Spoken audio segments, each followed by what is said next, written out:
अस्सलामुअलैकुम दोस्तों, welcome back to our channel Find Urdu. Shrug. Shrug का मतलब है कंधे उचकाना।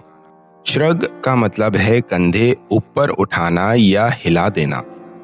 ये एक बॉडी लैंग्वेज है जो अक्सर तब इस्तेमाल होती है जब कोई शख्स किसी सवाल का जवाब ना जानता हो या किसी बात पर बेपरवाही का इजहार करना चाहता हो। ये एक आम हरकत है जो कन्फ्यूजन, लापरवाही या किसी बात को नज़रअंदाज करने के लिए की जाती है।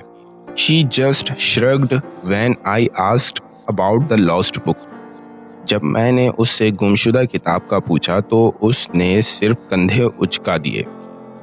तो दोस्तों, श्रग का मतलब है कंधे उचकाना जो कन्फ्यूजन या बेपरवाही का इजहार करता है। उम्मीद है अब आपको श्रग का मतलब समझ में आ गया होगा।